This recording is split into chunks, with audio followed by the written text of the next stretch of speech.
Hey everyone, and welcome to a Curious Breakdown. I'm your host, Justin Bonventry, and in this breakdown, we're checking out the new Grand Theft Auto 5 online gameplay. First things first, look at that list. That's just awesome. My imagination's running wild with the possibilities of what I'll be able to do in this game, considering how long this ESRB list is.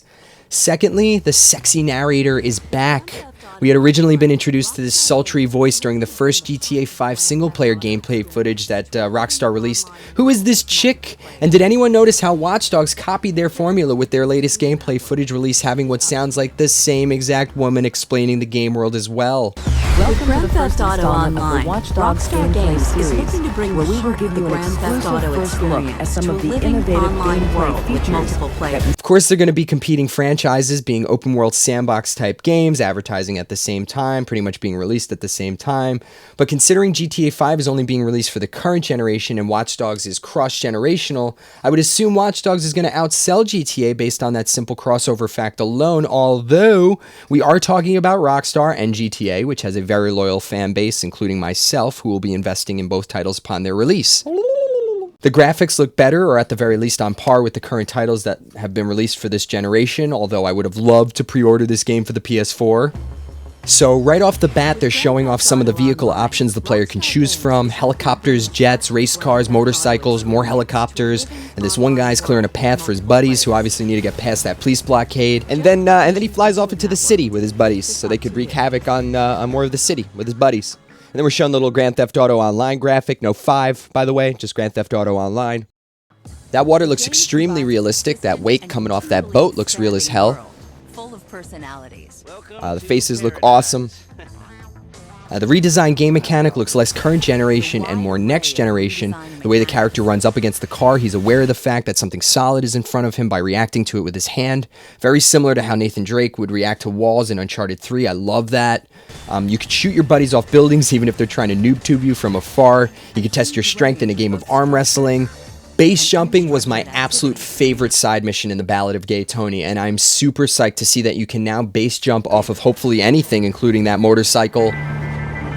Apparently, the player flies into Los Santos to arrive in online mode. It seems like you could pretty much do anything you want, no matter if it's structured in the guise of an online mission or side quest, or you could just run around stealing vehicles and wreaking havoc on everyone else. There are missions you could tackle that are similar to those in single player, like the bank heist or petty liquor store larceny. I'm curious to see what other classic online modes there are, considering it looks like they're only showing Deathmatch, Cops and Robbers, Conquest mode, Online Horde mode. Completion of jobs in online mode allow the player to earn money and reputation, which might or might not be linked to the single-player money and reputation. But the earned money can be spent on character customization. Seems like you could customize as much, if not more, than previous GTA titles. We've seen clothing shops in these types of games before, but it's really cool that they're using a barber shop as a backdrop while you customize hairstyles. Weapon of choice or favorite vehicle. You can own an apartment as well as a garage for planes and cars, which you can collect and race. So friends can stop by and hang out. Each type of vehicle seems to be raceable, so I'm assuming there really isn't any room for boredom in this game.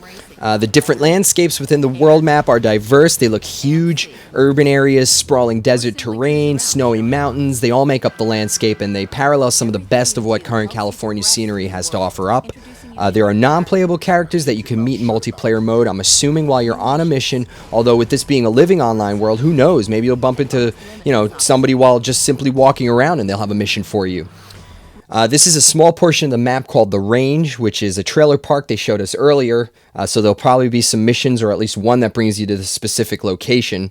You could peruse the internet again, but this time it looks like you can make purchases of vehicles in the game's virtual computer system, like the Shamel, which is a business class plane, which in the description makes a dig at My Room, which is the fictional version of MySpace, and how not functional or user-friendly it was, which is extremely true.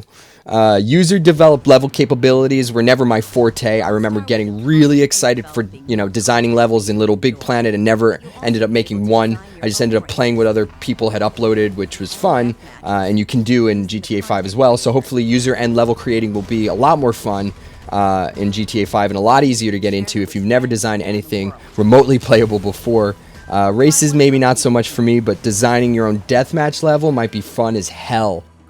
Stopping this bank delivery truck with the helicopter and having a friend drive up behind and plant an explosive on the back and blow the doors off is something I can't wait to try. So that's all the gameplay footage they gave us, which is a lot to absorb, but definitely eye candy. What do you guys think? You know, why aren't they putting this game out for the next gen consoles? Is it because too much of the game was already completed for current gen before Rockstar was made aware of the next gen? I don't believe that. Or is it because they have something way bigger and way more exciting planned for down the pipeline? If that's the case, I've always been okay with waiting for quality. So that about does it for this curious breakdown. GTA 5 is being released for the Xbox 360 and the PS3, so you can pick up your copy on September 17th this year. Thanks for watching, and as always, stay curious. Subscribe! Next, Tech.